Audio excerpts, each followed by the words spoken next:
Welcome back to the Divorce Wake Up Call. So glad you're here. If you've been feeling stuck, overwhelmed, or just trying to make sense of what divorce could look like for you, you're in the right place. In the last episode, we talked about the wake up call, the moment you realize something in your marriage isn't working. We explored how to tell if you're staying because you truly want to, or if you're staying because you're afraid to leave. And if that episode resonated with you, today's conversation is going to take things a step further. Because once you decide to leave, or even if you're just starting to consider it seriously, a new fear creeps in. What if the divorce process is a nightmare? What if everything turns ugly? What if it destroys my finances, my kids, my sense of peace? We've all seen those stories. The divorces that drag on for years, the custody battles that turn toxic, the financial fights that leave both people drained and bitter. The truth is, divorce can be messy, but it doesn't have to be. A healthy divorce is possible. A respectful, intentional, and even peaceful divorce is possible. But it doesn't just happen. It takes a shift in mindset, a focus on the right things, and a willingness to take the high road even when it's hard. Today, we're going to break down what a healthy divorce actually looks like. Emotionally, financially, legally, and if you have kids, as co-parents. Because if you do decide to end your marriage, the way you do it matters. I also have a listener letter that I want to share today. Someone wrote in with a really powerful question about how to divorce without destroying everything in the process. I'll read that in just a little bit and share my thoughts on what they, and maybe you, can do to make this transition smoother. Before we dive in, I want you to take a deep breath. Divorce is not just an ending, it's also a transition. And just like any major life change, the way you approach it can shape what happens next. Let's talk about how to do it in a way that leads to healing, not more harm. When most people think of divorce, they picture a battle. A long, drawn-out fight where both sides are out to win, where lawyers drain bank accounts, where resentment grows, and where no one walks away unscathed. It is the version of divorce we see in movies, in messy celebrity breakups, and sometimes in the stories we hear from friends or family. But that is not the only version of divorce. It is just the loudest one. The truth is, divorce does not have to be a war. It does not have to be about who gets revenge, who walks away with more, or who wins.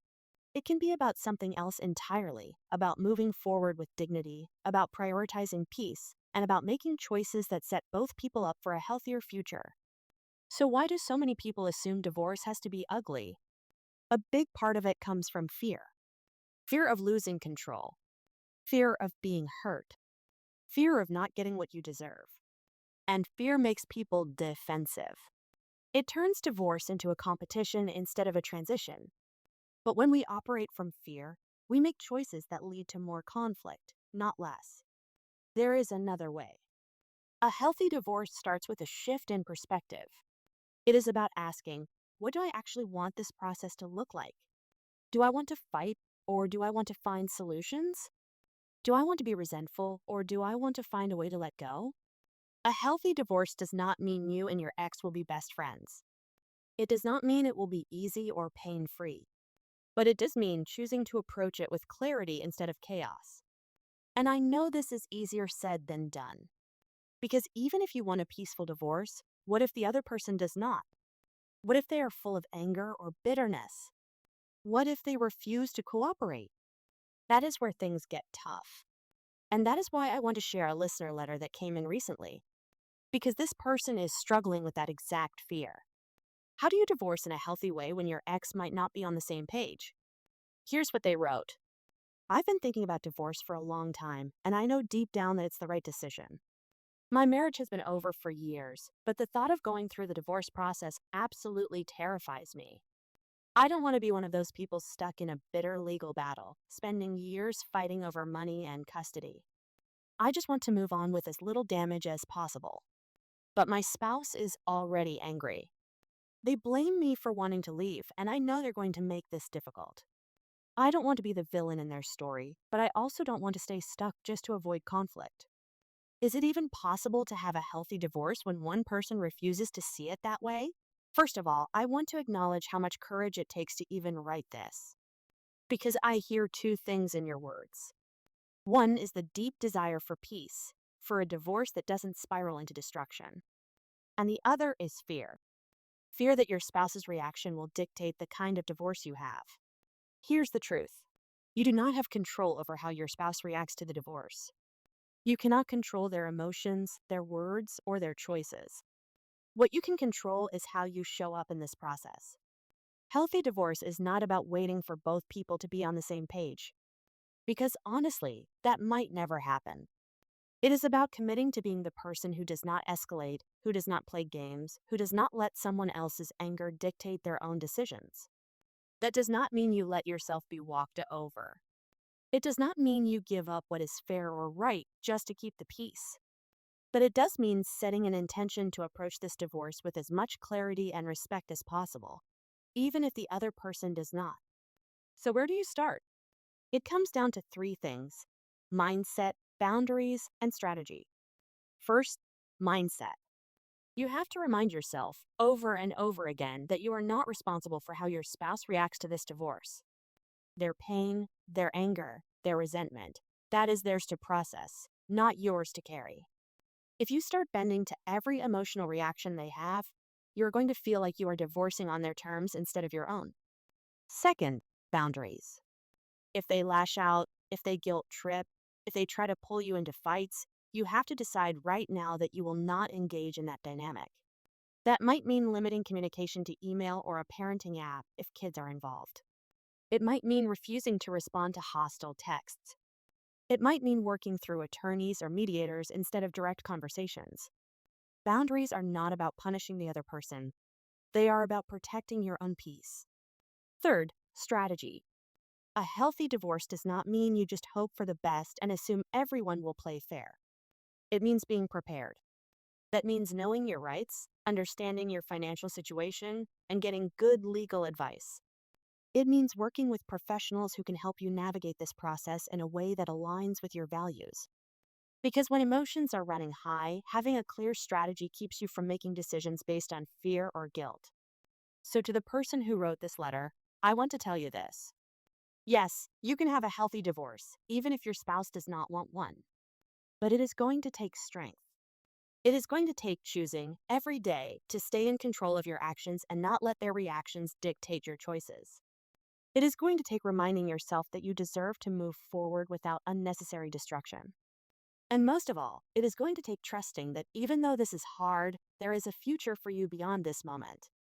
Now, let's talk about the emotional side of divorce. Because even when you know divorce is the right choice, it does not mean it is an easy one. And grieving the loss of a marriage is a huge part of moving forward in a healthy way. Divorce is not just a legal process. It is an emotional one. And even when you know, without a doubt, that divorce is the right choice for you, it does not mean you walk away without grief, without pain, without some part of you wondering if you could have done more. That is normal. Divorce, even a healthy one, is still a loss. A lot of people think of divorce as a failure.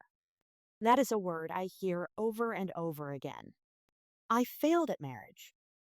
I failed my kids. I failed my vows. But what if we stopped thinking of it as a failure and started thinking of it as a transition? Because the truth is, not all marriages are meant to last forever. Some relationships serve their purpose and then end. Some bring us lessons, growth, love, even children, and then run their course. And just because a marriage ends does not mean it was a mistake. It means it has reached its limit. The emotional side of divorce is complicated because it is rarely just one feeling. It is relief and sadness. It is hope and grief. It is excitement about the future and fear of the unknown. It is possible to feel all of those things at the same time. And the mistake a lot of people make is assuming that if they feel sad, that must mean they are making the wrong choice. But sadness is not a sign that you should stay. It is just a sign that something meaningful is ending. One of the best things you can do for yourself in this process is to allow space for grief without letting it pull you back into a situation that no longer serves you. That might mean giving yourself permission to cry, to feel the weight of what is changing, to sit in the discomfort of loss. But it also means keeping yourself from rewriting history. When we are hurting, we tend to remember only the good parts. We minimize the pain, the loneliness, the reasons we chose to leave in the first place. That is normal, but it is not helpful. Because healing comes from accepting the full truth, not just the version that feels easiest in the moment. So, how do you work through these emotions in a way that allows you to move forward? One of the most important steps is shifting out of blame and into personal responsibility. Now, let me be clear, this is not about excusing bad behavior. If your spouse lied, cheated, or treated you poorly, that is on them. But if you want a truly healthy divorce, it is important to recognize your own role in the relationship dynamic. What does that look like? It means asking yourself, what patterns did I fall into in this marriage? How did I communicate? What boundaries did I set or not set? What do I need to work on within myself so I don't carry the same struggles into my future relationships? These are tough questions, but they are the questions that lead to growth. Another key piece of emotional healing is learning how to separate your identity from your marriage. When you have been with someone for years, sometimes even decades, your sense of self can become so wrapped up in being a spouse, a partner, part of a unit. And when that unit breaks apart, it can leave you wondering, who am I now? That is where self discovery comes in. Divorce, while painful, is also an opportunity. It is a chance to rebuild, to explore, to figure out what actually makes you happy outside of this relationship. What do you love to do? What makes you feel alive? What are the parts of yourself that you lost in this marriage that you want to reclaim? A lot of people avoid this stage. They jump straight into distractions, work, dating, keeping busy, because sitting with those questions is hard. But if you want a healthy divorce, you have to give yourself time to process, to reconnect with yourself, to heal in a way that allows you to enter the next phase of your life with clarity instead of baggage. And finally, let's talk about emotional boundaries. Just because you are getting divorced does not mean the emotional ties disappear overnight. There might still be love. There might still be anger. There might still be moments where you question everything. That is normal. But part of a healthy divorce is recognizing that just because you feel something does not mean you have to act on it. You do not have to engage in every argument. You do not have to justify your decision over and over again. You do not have to absorb your ex's emotions as your own. You are allowed to feel your feelings without letting them control your choices. That is where true emotional healing begins. So if you are struggling with the emotional side of divorce, I want you to remind yourself of this. Grief does not mean you are making a mistake. Feeling lost does not mean you should turn back. Healing takes time. And as long as you are being honest with yourself and committed to your own growth, you are on the right path. Next, we are going to talk about something that can make or break a divorce: co-parenting. Because if you have kids, the way you navigate this transition matters even more. Let's talk about how to protect them, set boundaries, and create a parenting dynamic that does not add to the damage. If you have kids, divorce is not just about you and your spouse. It is also about them. And for a lot of parents, this is where the guilt, the fear, and the pressure hit the hardest. Because no matter how much you try to keep the peace, divorce changes a child's world. And if you are anything like most parents in this situation, you have probably asked yourself at some point, am I ruining my kids by doing this? Let me say this clearly: divorce does not ruin children, but conflict does. Study after study shows that what truly harms kids is not divorce itself, but prolonged exposure to toxic, high conflict situations. A child who grows up in a tense, unhappy home where parents constantly argue, where love feels distant, or where resentment lingers is just as affected, if not more, than a child who experiences a well-managed divorce. So if you are here, if you are listening to this and asking how to do this in a way that protects your kids, you are already ahead of the game. Because the fact that you care about making this transition healthy for them means you are willing to put their needs first, even when it is hard. The first thing to understand is that kids experience divorce differently than adults. You have had time to process this. Maybe you have been unhappy for years. Maybe you have gone through your own emotional journey of grief and acceptance. But for your kids, this might feel sudden. Even if they have sensed tension, even if they have overheard arguments, divorce is still a massive shift in their world. And the way you handle those first conversations with them matters. So how do you tell them? The key is to keep it simple, honest, and reassuring. Young children need basic, concrete language. Mom and dad are going to live in different houses, but we both love you very much and we will always take care of you. Older children might need more details, but they do not need to hear the adult issues. They do not need to know who hurt who wanted the divorce more, or why things ended. They just need to know that you are both still their parents and that they are not losing their family, even if it is changing shape. One of the biggest mistakes divorcing parents make is using their kids as messengers. Tell your father to pick you up early next weekend. Tell your mother I need to talk to her about money. Kids are not intermediaries. They are not responsible for managing your relationship with your ex. Keep them out of the middle. Another major mistake: speaking negatively about the other parent. Even if your ex is difficult, even if you are hurting, even if they did things that were deeply unfair, your child does not need to carry that weight. They deserve to love both parents without guilt. Because when one parent criticizes the other, the child does not just hear it as an attack on that parent, they hear it as an attack on half of who they are. And that can cause lasting damage. Now let's talk about co-parenting styles.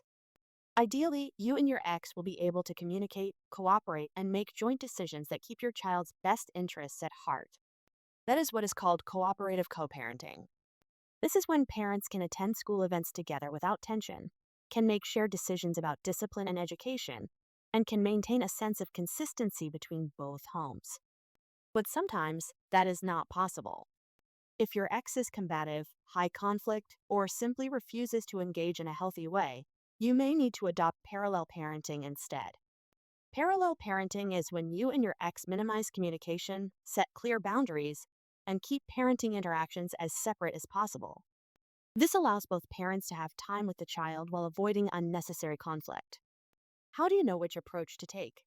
If you and your ex can communicate without hostility, if you can sit in the same room and make a parenting plan without it turning into a fight, then cooperative co-parenting may work for you. But if every conversation turns into an argument, if decisions become power struggles, if your ex is using communication to manipulate or control, then parallel parenting may be the better choice. No matter what approach you take, the goal is always the same: giving your child stability, love, and consistency. That means sticking to schedules, following agreements, and doing everything you can to keep their life as predictable as possible. Kids need to know that even though their parents are no longer together, they are still safe, still loved, and still supported. I know that for some of you, co-parenting may feel impossible right now. Maybe your ex is uncooperative. Maybe emotions are still too raw. Maybe you are scared of how this will affect your relationship with your kids. But I want to remind you of something. Divorce is a transition, not an end. The way things feel right now is not the way they will always feel. If you focus on keeping your child's well-being at the center of every decision, you will be giving them the best possible foundation to adjust, heal, and thrive. Now, let's shift gears and talk about something that plays a huge role in the divorce process: finances. Because whether you are the primary earner, the stay-at-home parent, or somewhere in between, financial stress is one of the biggest fears people have when leaving a marriage. Let's talk about how to protect yourself, make smart financial choices, and set yourself up for independence. If there is one part of divorce that people worry about the most, it is money. And that makes sense. Divorce is not just an emotional transition, it is a financial one. In many cases, it is one of the biggest financial changes a person will ever go through. You are not just separating emotionally, you are untangling your assets, your debts, your household expenses, and in some cases, your entire lifestyle. For a lot of people, this is the part of divorce that feels the most overwhelming. You may be asking yourself, will I be able to afford to live on my own? What happens if I have been financially dependent on my spouse? How do I protect myself from being taken advantage of in the divorce process? These are real concerns. But here is the truth. No matter what your financial situation looks like right now, you can take steps to ensure that you are in the best possible position moving forward. The first thing you need is clarity. A lot of people go into divorce not fully understanding their financial situation. Maybe one spouse handled all the bills and investments. Maybe you have avoided looking at the numbers because they feel too overwhelming. But now is the time to get really honest about where you stand financially. Start by gathering all your financial documents: bank statements, tax returns, mortgage or rent information, credit card balances, retirement accounts, insurance policies, everything. You need to know exactly what you have, what you owe, and what your financial picture really looks like. If you are unsure where to start, a financial planner or divorce attorney can help guide you through this process. Next, let's talk about budgeting. Your financial life is about to change, and that means you need a clear picture of what your post divorce budget will look like. How much will you need for housing, utilities, groceries, childcare, insurance, and other expenses? Will you be able to stay in the same home, or will downsizing be necessary? Will you need to go back to work or increase your income? These are all questions that need honest answers. A big mistake people make is assuming that their financial situation will work itself out after the divorce is finalized. But the best way to protect yourself is to plan ahead. That means being realistic about what you can afford and making adjustments before you are forced to. If you are entitled to spousal support or child support, make sure you understand how those payments work and what you can expect. But also keep in mind that relying entirely on financial support from your ex is risky. Situations change, jobs are lost, and payments can be delayed. The more financial independence you can create for yourself, the better positioned you will be in the long run. Now let's talk about legal fees. Divorce can be expensive, but there are ways to keep costs down. One of the biggest factors is how much conflict there is in the process. A long, drawn out court battle will cost significantly more than a mediated or negotiated divorce. If you and your spouse can come to agreements outside of court, you can save thousands of dollars in legal fees. That being said, do not cut corners when it comes to protecting yourself. Hiring the right professionals, whether it is an attorney, a mediator, or a financial advisor, can actually save you money in the long run by helping you avoid costly mistakes. Another financial mistake people make during divorce is making emotional decisions instead of strategic ones. Maybe you are tempted to fight for the house because it holds sentimental value, but can you actually afford the mortgage and upkeep on your own? Maybe you want to rush through the financial negotiations just to get it over with, but are you making decisions that could hurt you in the long term? It is important to step back and look at the bigger picture. Think of your financial future in stages. There is the immediate stage, making sure you have enough to cover your needs in the short term. Then there is the transitional stage, adjusting to new financial responsibilities and potential lifestyle changes. And then there is the long-term stage, thinking about savings, investments, retirement, and financial growth. Even if you feel like you are starting over financially, remember that this is a process. With the right planning and decisions, you can rebuild stability, independence, and security. It might not happen overnight, but every smart choice you make now sets you up for a stronger future. If there is one takeaway from this segment, it is this: do not go into divorce blind when it comes to your finances. Get clear, get organized, and make decisions based on what is best for your long-term well-being, not just what feels easiest in the moment. Now that we have talked about finances, let's move into the final segment: what life after divorce actually looks like. Because divorce is not just about leaving your marriage, it is about starting over. And that means figuring out who you are now, what you want next, and how to create a life that is even better than the one you are leaving behind. Let's talk about how to redefine your life after divorce. Divorce is not just about leaving, it is about starting over. And that is the part that does not always get talked about enough. So much of the focus is on the decision to leave, on the legal process, on the finances, on co parenting. But what about you?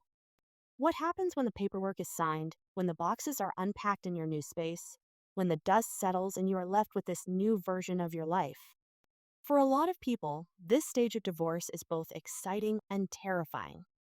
Because for the first time in a long time, you are no longer defined by your marriage. You are no longer part of a couple. You are no longer someone's spouse. And that can feel freeing, but it can also feel incredibly disorienting. One of the biggest challenges after divorce is rebuilding your sense of identity. Because if you have been married for years or even decades, you may have lost parts of yourself in that relationship without even realizing it. Maybe you stopped doing certain things you loved. Maybe you let go of friendships or hobbies. Maybe you shaped your life around what your partner wanted without thinking about what you wanted. So the question now is, Who are you outside of this marriage? And what do you want your life to look like moving forward? One of the best things you can do during this stage is give yourself permission to explore. Try new things. Say yes to experiences you might have avoided in the past. Reconnect with old passions or discover new ones. If you spent years putting yourself second, now is the time to put yourself first. Another important part of this stage is rebuilding your confidence. Divorce, even when it is the right decision, can take a toll on your self-worth. It is easy to start questioning yourself. Did I make the right choice? Am I lovable? Am I too old to start over? What if I never find someone again? These thoughts are normal, but they are not the truth. The truth is, you are not broken. You are not damaged. You are simply in a period of transition, and transitions are hard, but they are also opportunities. Because now you get to rebuild your life on your terms. Let's talk about relationships after divorce. Because at some point, you may find yourself wondering if or when you should start dating again. And here is the thing, there is no right timeline. Some people jump into dating quickly, and others take years before they feel ready. What matters most is that you are not looking for someone to fix you or fill a void. A new relationship should not be a rebound from pain. It should be a conscious decision to invite someone into your life when you are emotionally ready. If the thought of dating again excites you, great. If it terrifies you, that is okay too. The important thing is to focus on healing first. Learn how to enjoy your own company. Get comfortable being alone. Because the more you know yourself, the more you will be able to choose relationships that truly align with what you want, instead of falling into old patterns. Another part of redefining your life is building a support system. Divorce can feel isolating, but you do not have to go through it alone. Surround yourself with people who uplift you, whether that is friends, family, a therapist, a support group, or even an online community. There is nothing weak about needing support. In fact, asking for help is one of the strongest things you can do. And finally, I want you to think about what happiness looks like for you. Not what society tells you happiness should be. Not what your ex wanted. Not what you thought your life should look like when you got married. But what genuinely makes you happy? What does your ideal day look like? What kind of people do you want in your life? What kind of environment do you want to create? This is your chance to design a life that fits you instead of molding yourself to fit into someone else's version of happiness. The most important thing to remember is that healing is not a straight line. Some days will feel amazing, and some days will feel like a setback. But every step forward, even the small ones, matters. You're not just moving on, you are moving forward. And there is a difference. So as you step into this new chapter, remind yourself that you are capable of building a life that feels fulfilling, peaceful, and full of possibility. You are allowed to be happy again. You are allowed to dream again. And you are allowed to create a life that feels even better than the one you left behind. As we wrap up, let's talk about what is coming next. In the next episode, we are going to dive into one of the biggest emotional challenges of divorce, guilt, and shame. Because even when you know divorce is the right choice, the weight of guilt can be overwhelming. Whether it is guilt about the marriage ending, guilt about the kids, or guilt about choosing your own happiness, we are going to unpack why these feelings show up and how to move through them in a healthy way. Until then, be kind to yourself. You are doing the best you can, and that is enough. You are not alone on this journey, and there is so much waiting for you on the other side. As we wrap up today's episode, I want to leave you with one final thought. Divorce is not just an ending. It is also a beginning. And while it may not feel like it right now, this chapter of your life is not the end of your story. It is the start of something new, something different, and something that, with time, can be even better than what you are leaving behind. No matter where you are in this process, whether you are just starting to consider divorce, in the middle of it, or adjusting to life after, it is okay to feel everything you are feeling.